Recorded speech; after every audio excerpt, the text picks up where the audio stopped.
माफ गर्नुहोस्, नरिसाउनु, दुःख नमान्नु। कसको लागि बोल्दैछु, कसको लागि गर्दैछु? अन्याय भयो यहाँ। म कोही स्वार्थ छैन, न राष्ट्रिय स्वतन्त्र पार्टीले मलाई पैसा दिएर बोलायो, न कसैको खाना आएको। म रवि लामछानेलाई मेरो बुढो अनुभवले, मेरो अध्ययन अनुभवले हेर्दा आफ्नो मन मनस्थितिले मैले चाहिँ यो अन्याय भयो भनेर मैले हस्ताक्षर गर्न आएको। तर राणाकाल भन्दा पनि यो त अति नै मान्छे होइन नि, मानव होइनन्। तपाईँहरू किन बुझ्नु भएन? मानव होइन नि, यी त दैत्य हुन्। यिनले त होली वाइन जुन रक्सीमा खाएका छन्, होली वाइन डलरमा बिके छ नि भन्नुभयो। सतीका छोराले देश र जनताको माया गर्छ, विकृति बेस्याका पुत्रले पैसा र पद खोज्छ। तपाईँहरूको आत्माले कलकुसुल गर्नुहोस्। तपाईँहरू युवाहरूलाई मैले चाहिँ अलिकति घचघचाएँ, माफ गर्नु होला। चिन्तन गर्नुपर्ने विषय छ। देश र जनताको लागि हामी जागृत हुनुपर्छ। अब हामी बुढा के जागृत हुन सक्छौँ र हाम्रो उमेर अवस्था गइसक्यो। अब तपाईँहरू युवाहरूलाई चाहिए देश। यसको लागि तपाईँहरू एक भएर, भाइ फुटे गमार लुटे नेपाली कोही नफुट, यी भणुवाले भाइ फोरेर देश लुटे, यो कुरा ख्याल गर्नुहोस्। यी नैतिकताहीन भएका, माफ गर्नुहोस् तपाईँहरूले। मैले त यिनको क्रियाकलापलाई भने, यिनलाई भने होइन, यी त माननीय पूजनीय ठुला मान्छे मन्त्रीहरू यिनीहरूको त। तर यिनको नैतिकतालाई मैले के भन्छु भने, त्यो उमेरले क्यार्छ त्यो भाँडो, त्यो भणुवा भतुवाको चाहिँ उमेर छैन। म 10 क्लास पढेको छु, शारदा हाई स्कुलमा 26 सालमा। त्यो भणुवा 8 क्लास पढे हो। त्यो भन्दा त्यसको म दाजु हुँ उमेरले। म गर्छु प्रधानमन्त्री, छोडिदिनुहोस्। यही हुन्छ देश। मैले पढेर होइन है, अनुभवको अध्ययन भने। माफ गर्नु होला, किनभनेदेखि यिनको अत्याचार भयो। 1 नम्बर यी भणुवा हुन्, राष्ट्रघाती हुन्, देशद्रोही हुन्।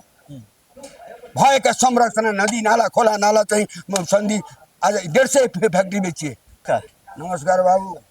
अब अहिले उमेरको हिसाबले तपाईँको उमेर सँगसँगैको देशको सम्माननीय प्रधानमन्त्री पनि हुनुहुन्छ। तपाईँ लोरो टेक्दै आउनु भएको छ, तर उहाँले चाहिँ यही पार्टीका सभापतिलाई चाहिँ भित्र हालेको आरोप लागेको छ नि।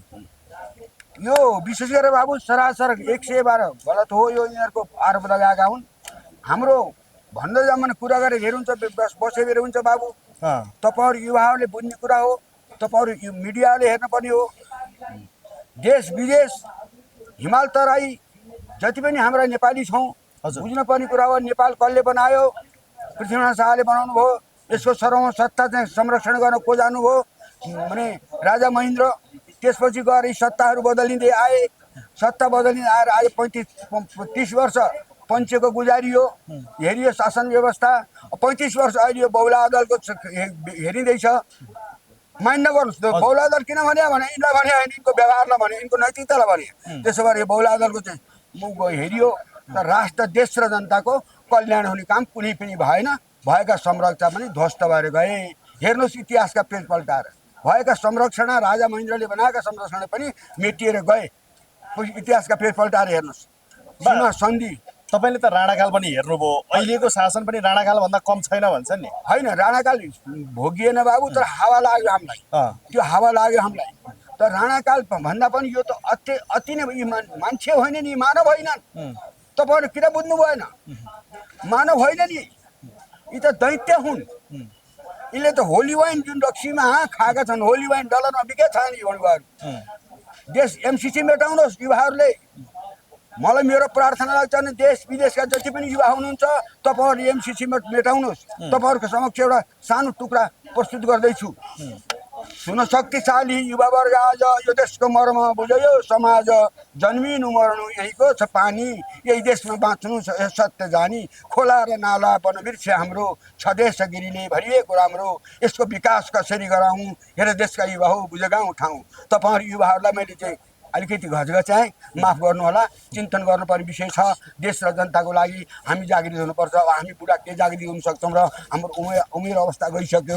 अब तपाईँहरू युवाहरूलाई चाहिए देश। यसको लागि तपाईँहरू एक भएर, भाइ फुटे गमार लुटे नेपाली कोही नफुट, यी भणुवाले भाइ फोरेर देश लुटे, यो कुरा ख्याल गर्नुहोस्। यी नैतिकताहीन भएका, माफ गर्नुहोस् तपाईँहरूले। मैले त यिनको क्रियाकलापलाई भने, यिनलाई भने होइन, यी त माननीय पूजनीय ठुला मान्छे मन्त्रीहरू यिनीहरूको त। तर यिनको नैतिकतालाई मैले के भन्छु भने, सतीका छोराले देश र जनताको माया गर्छ, विकृति वेश्याका पुत्रले पैसा र पद खोज्छ। तपाईँहरूको आत्माले कल्कुलेसन गर्नुहोस्। होइन भने के छ त अहिले सामाजिक सञ्जालमा हेर्नुहोस् त। यही समक्षमा सानो अर्को सामाजिक टुक्रा पनि तपाईँहरूलाई प्रस्तुत गर्छु। हजुर नेपाल आमाको है, मेरो होइन। नेपाल आमाले भन्नुभयो, मैले लेखेँ र तपाईँहरूको समक्ष प्रस्तुत गर्न पाएको छु। आम देशवासी विदेशमा रहनुभएका दाजुभाइहरूलाई सबलाई चाहिँ प्रस्तुत गर्न जाँदैछु। कृपा गरेर ध्यान आकर्षण गर्नुहोला। शब्दार्थ तलमाथि हुनसक्छ, त्यसमा पनि ख्याल गर्नुहोला। क्षमा प्रार्थी छु। नेपाल आमाको भनाइ, स्वस्ति श्री देशवासीका हजुरमा पहिलो निवेदन छ यो, देशको उन्नति हुँदैछ कसरी बुझेर हेर्नै पर्यो। हामी सब देशवासीले मत दिई नेता चुनेका थियौँ, त्यसको अर्थ अनर्थ भो कि अथवा कार्यले कस्तो चिन्यौँ। दुर्गम क्षेत्र विकास पीडित छन्, युवा बेरोजगार विदेश, कुशासन नीति कार्यले जब भन्यो हिंसा र हत्या छन् अनेक। इन्साफ रुन्छ दो बाटोमा धुरुधुरु, कानुन मुठीमा गरे, यसकै निर्भरता रहिरहे देशै हराउला भरे। कार्य पद्धतिमा चिनिन्छ जन त्यो गफका अगाडि कुदे, अस्तित्व निजकै हराउला सहज यसमा गहिरो बुझे। आऊ युवा देशका विचार गरलौ सर्वाङ्गीण देशको, एकता टुक्रा भयो दोषमा गयो चेतन र शेषको। राष्ट्रभन्दा ठुलो पार्टी हुन गयो यिनका विचारमा अझ, कुर्सी भक्तहरू सामन्त बुझिए हेर्नुहोस् सदनमा मजा। हस्त सौभाग्य तपाईँहरूको समक्ष यही शान्ति दुईवटा टुक्राहरू पेश गर्न पाएँ, खुसी छु। तर देश विदेशमा भएका नेपालीहरूले यो अवस्थामा चाहिँ देशको चिन्तन गर्नुपर्छ। एमसिसीलाई मेटाउनुहोस्। एमसिसी मुर्दाबाद, एमसिसी मुर्दाबाद। यो मेरो 78-79 वर्षको अनुभवले एमसिसी मुर्दाबाद, जाल हो झेल हो यो फटा हो। यी डलर खाइसकेका छन् यिनले। बुवा, तपाईँ अहिले यहाँ आउनु भएको छ विशेष गरी रवि लामिछानेको पक्षमा हस्ताक्षर गर्न हो कि राष्ट्रिय स्वतन्त्र पार्टीलाई चाहिँ बचाउनुपर्छ भनेर आउनु भएको? होइन, म स्वतन्त्र हुँ। मैले तपाईँहरू ढाँट्दिनँ। मैले राष्ट्रिय प्रजातन्त्र पार्टीको टिकट लिइसकेको छु। म यहाँ किन आएको त भन्दा रवि लामिछानेलाई म एगेन्स्ट पार्टी अर्को पार्टीको भए पनि रवि लामिछानेलाई मेरो बुढो अनुभवले, मेरो अध्ययन अनुभवले हेर्दा आफ्नो मन मनस्थितिले मैले चाहिँ यो अन्याय भयो भनेर मैले हस्ताक्षर गर्न आएको। भनेपछि तपाईँहरू जस्तो वृद्ध बाहरूले अन्याय भएको प्रष्ट रूपमा देखिसकेको छ, तर अहिलेसम्म सरकारबाट अर्थात् जो रवि लामिछानेको विपक्षमा बोलिरहेका छन् उहाँहरूले देख्नु भएको छैन। अनि देख्नु भएको छ, देखेर नै हस्ताक्षर गर्नुभएको छ। जो हस्ताक्षर गर्न आउने मान्छे त कोही पागल त जब हातले लेख्नु सक्छ भने त कुरा बुझा हुन्छ। उसको आत्माले नै आज कसैले कर लाएर धम्की डराएर जाने दिन त होइन नि यो त। आफ्नो स्वतन्त्र विचारले, स्वतन्त्र देश हो, प्रजातन्त्र हो, स्वतन्त्र विचार जानिदिने हस्ताक्षर गर्ने। तर यो मेरो चाहिँ म राष्ट्रिय प्रजातन्त्र पार्टीको टिकट लिएको भए पनि तपाईँहरू समक्षमा के भन्छु भने रवि लामिछानेलाई परिशोध भयो 112 मै पार्टीकै तर्फबाट दिइदियो भने दिन्छु। यदि देश र जनता अनि पूर्व प्रधानमन्त्री जस्ता विशिष्ट व्यक्तिहरूले चाहिँ देखिसकेका छन्, आखिर रवि लामिछानेलाई छुटाउनको लागि चाहिँ केले चाहिँ रोक्यो? अनि के को विशिष्ट भन्नुहुन्छ भने होइन, अहिले पूर्व प्रधानमन्त्रीहरू व्यक्ति पनि मित्र हो, हे पत्रकार मित्र हो, राष्ट्रका चाहिँ चौथो अङ्ग। तपाईँहरू पनि भ्रम पर्नु भएको छ। के शब्द गर्नुहुन्छ तपाईँहरूले मलाई? होइन, अहिले पूर्व प्रधानमन्त्री पनि आउनु भएको हो नि त केही दिन अगाडि मात्र। पहिले तपाईँहरूले देश र जनताको चिन्तन गरेर हेर्नुहोस्। तपाईँहरूले गहिरोसँग चाहिँ पत्रकारिता गर्नुहुन्छ भने माफ गर्नुहोस्, नरिसाउनुहोस्, दुःख नमान्नु। कसको लागि बोल्दैछु, कसको लागि गर्दैछु? अन्याय भयो यहाँ। म कोही स्वार्थ छैन। न राष्ट्रिय स्वतन्त्र पार्टीले मलाई पैसा दिएर बोलाएको, न कसैको खाना आएको। म होइन, मैले त्यसो भन्न। हजुर, त्यो उमेरले क्या छ? त्यो भाँडो त्यो भणुवा भतुवाको चाहिँ उमेर छैन। म 10 क्लास पढेको छु, 2026 सालमा।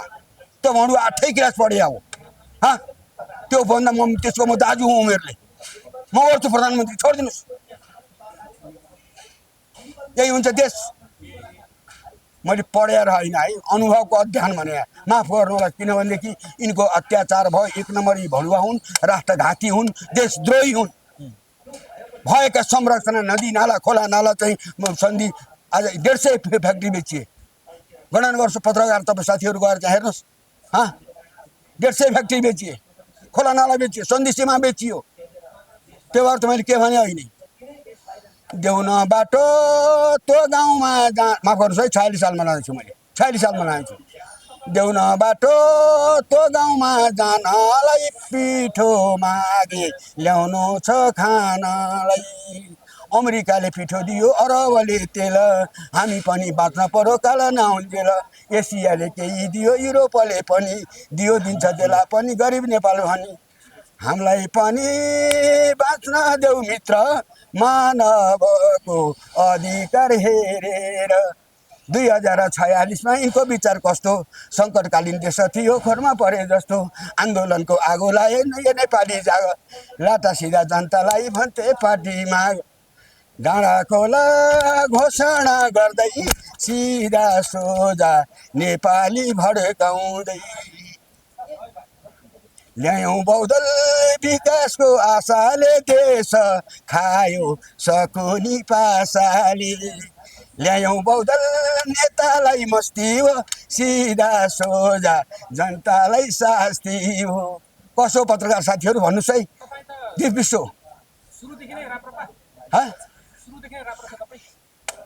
अब मलाई चाहिँ के भने म बाहुनको छोरो हिन्दू राष्ट्र मलाई चाहियो यो सङ्घीयता पाल्न सकिएन हामी गरिब चोसै मच्छर मर्दारहरूले अपशब्द शब्द पनि निकाल्न पर्छ आँसु आँखा आँसु पनि आइसक्यो बोल्न शब्द पनि भकानिसक्यो किन भन्दा यिनका अत्याचार भ्रष्टाचार यिनका कुनीति अनैतिकले गर्दाखेरि यी मान्छे भन्नु आएको छ यी मान्छे होइनन् प्रचण्डलाई प्रचण्ड नभन्नुहोस् चण्डे भन्नुहोस् बाबुरामलाई मुण्डे भन्नुहोस् यी चण्डमुण्ड हिजो वैदिक धर्म सनातन धर्मको हाम्रो चाहिँ वैदिक धर्ममा यो दशहरा दसैँमा दुर्गा पाठ गरिन्छ नि त्यो चण्डीमा हुन्छ के सत्ययुगमा पनि दैत्यहरूले दहन गरेर देवताहरूलाई दुःख दिएका थिए र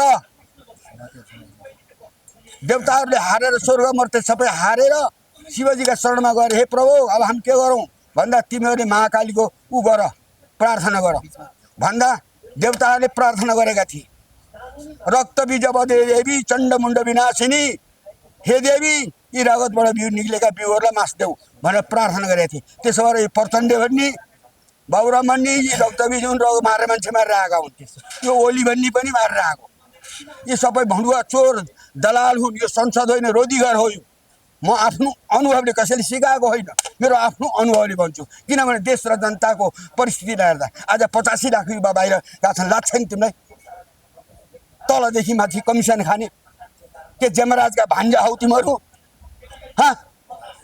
जमराजले तिमीलाई लाँदैन भोलि खुट्टा तेर्साउँदैनौ म खाऊँ मैलाऊँ सुख शैलभा मोजमा गरू महासु मैनाचु अरू सब मरुन् दुर्बलहरू भनिदारा धस्री अबुधहरू देखि छकपरी त्यो चिता खोतका छोडी अभयसित हाँस्यो मरिमरी भने कुनै कविले लेख्नुभएको थियो त्यो चिता किन हाँस्छ अरे भन्दा मेत्र महलहरू छोडेर आएँ फेरि मलाई पैसा पैसा यो के भने पैसा अपराधी हो तपाईँहरू फेरि माफ गर्नु होला साथीहरू यो एमालेमा कोही डाक्टर छैनन् त्यो केपिओलीको स्त्री किड्नी र पुरुष किड्नी दुईटा जोड्या नि त्यसको बुद्धि नै दुईटा हुन्छ ती डाक्टरले सोध्नुहोस् त किड्नीले के काम गर्छ बुद्धि बनाउँछ गिटीसँग सम्पर्क छ त्यसले काम गर्छ यो भौला हो यो पागल हो यो छोडिदिएर म प्रधानमन्त्री म गर्छु 8 क्लास पढेछु 10 क्लास पढेछु यस्तो पनि राजनीति हुन्छ यस्तो पनि राज्य हुन्छ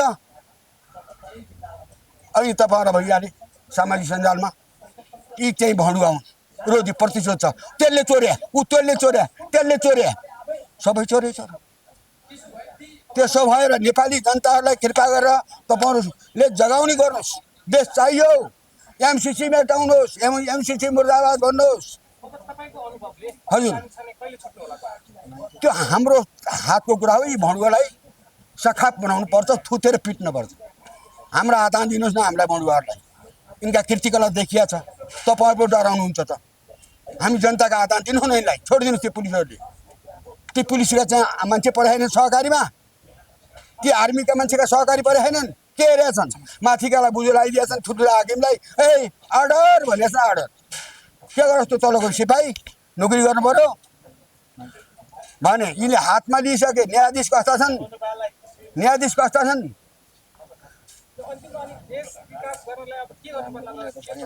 हाम्रो एकता चाहियो पहिले नेपालीको भाइ फुटे गमार लुटे गमारले लुटिसक्यो अन्तिम मेरो भनाइ यही हो एकतालाई बलियो गर्नुहोस् र यस्ता युवाहरूलाई गर्मीमा यहाँ किन आउनुभएको लौरो टेकेर दुःख पाउँदै? बाबु विशेष राजधानी हो आफ्नो। तपाईँहरूको मिडियाले घर घरमा चाहिँ हामीलाई सञ्चार गर्नुभएको छ। अब कुन मिडिया सच्चा कुन मिडिया बेसच्चा हामी जान्दैनौँ। जो सुन्छौँ त्यो देख्छौँ। समयको अनुभव अहिले 78 पुगेर 79 वर्ष लागिसके है। यो अवस्थामा यहाँ आउनु कारण के भने म एउटा स्वतन्त्र नेपाली हुँ। गोर्खामा जन्मिएको, चितवनमा हुर्किएको, आफ्नो घर परिस्थितिले गर्दामा हेरियो देशको र जनताको चाहिँ महिमा गर्दाखेरि इतिहासका पेजलाई पल्टाउँदाखेरिमा देश र जनताको अवस्था र व्यवस्था देख्दा सामाजिक सञ्जालले मलाई केही शब्दहरू चाहिँ मनमस्तिष्कले मथन गरेर तपाईँहरू समक्ष लिएर आउने सुवर्ण मौका पाएँ र यहाँ रविजीलाई समर्थन गरेर हस्ताक्षर गरिसकेँ मैले। कहिले गर्नुभएको थियो? अहिले भर्खर गरेँ। कसले गर्न पठायो? कसले बोलायो? यहाँ किन आउनुभयो यसरी? होइन, यो कसले बोलायो भन्ने होइन, मेरो आत्माले बोलायो। आत्माले बोलायो? इन्साफ हराए गोर्खा जानु भन्छन्। यो युक्ति छ हिजो बुढा पुरानाको। त्यो युक्तिलाई इन्साफ कहाँ गयो? एउटै व्यक्तिलाई एकै दिन 5-5वटा जिल्ला अदालत कुद्नु चाहिँ त्यसका बाबुको दाइजो हो, त्यसको बाबुको दिव्यता हो यो भडुवाहरूको। अनि सहकारी ठगेपछि अनि त्यसरी प्रहरीले पक्राउ गरेर लग्यो भने त त्यो कुरा थाहा छैन तपाईँलाई? कसैले भने? सबै थाहा छ। अनि सबै थाहा छ। अन्तिम इच्छा पनि सोझै थाहा छ। यही विषयले मलाई मनमा कुलकुल ल्याएर मेरो आत्माले जगाएर म 78-79 वर्षको मान्छे म एउटा चाहिँ सच्चा इन्साफ हराए गोर्खा जानु भन्दा म इन्साफको तगरामा मेरो उमेर अनुभवलाई अगाडि ल्याएर तपाईँहरू समक्ष प्रस्तुत गर्न आउँदैछु। अब के गर्ने त? अब यसरी अदालतमा विचाराधीन मुद्दा छ होइन? अब रवि लामिछानेलाई 4-5वटा अदालतमा मुद्दा लागेको छ। यसरी हस्ताक्षर गर्दैमा के लाग्छ? छोड्नु जस्तो लाग्छ? देश कसको भणुवाको कि जनताको? यी जनताको। तपाईँ हाम्रो देश हो कि नेताले चलाइरहेछ नि त देश। यिनीहरूले जे भन्छन् त्यही भइरहेछ। यी त गुन्डा हुन् सरासरी। यी प्रचण्ड, देउवा, शेरबहादुर यी चाहिँ एक नम्बरका यो पार्टी होइन, यो बहुला दल हो। दल होइन, यो बहुला दल हो, बहुदल होइन। कन्फ्युजन नपर्नुहोस्। किन भने भन्दा त्यो कार्य व्यवहारले भने इन्साफ हराए गोर्खा जानु यही हो। यहाँ यो अत्याचार, यो भ्रष्टाचार एकछिनको लागि मान्नुहोस्। तपाईँको आत्माले क्यालकुलेसन गर्नु, एकछिनको लागि मान्नु। रवि लामिछाने 88 अरबमा चाहिँ रवि लामिछानेले मानु 1 अरब खाएछ। हिन्दुस्तान चाइनाबाट आयो कि हिन्दुस्तानमा गयो त 87 अरब मान्छे खाने मान्छे खोइ त? तेरो सरकार चल्दैछ है बढुवा। लाग्छ छैन तँलाई? तर 1 अर्ब पनि त खानु भएन नि त। अनि खाना छ त्यो एउटा एक्जाम्पल उदाहरणको लागि भनेको छु मैले। तपाईँ हामी सिधा सादा मान्छेको लागि त 87 अरब मान्छे खाने मान्छे खै होइन। यो त सरासर प्रतिशोध हो। कसको? बाख्रा चोरको, जुत्ता चोरको, घडी चोरको, तिरपाल चोरको। यी चोरै चोर भरिया छन् संसदमा। यो संसद होइन, रोधी घर जस्तो छ हो कि होइन ल भन्नुहोस्। त्यसो भएर यो देखेर दर्द देखेर म केही बोलौँ, निर्दोषीलाई चाहिँ दिउँ भनेर म आएको हेर्नुहोस्। यही हो मेरो भनाइ। अब के गर्ने त? अब कहिलेसम्म आउने? कसरी अगाडि बढाउनुहुन्छ तपाईँले यो अभियान जुन चलिरहेको छ? होइन, अब त्यो अभियान त अब उहाँलाई सोध्ने। उहाँहरूको पछि हामी हस्ताक्षर गर्न आउने हौँ। हामी नेतृत्व गर्नेवाला होइनौँ। हामी त के भने अन्याय परो, यहाँ अपराध भयो, इन्साफ हराए गोर्खा जानु भन्थे। आज इन्साफ कहाँ हरायो? त्यही खोज्न आएको। हस् त, समयको लागि धन्यवाद। हस् त। ए बाबु यो लिनुहोस् कसको?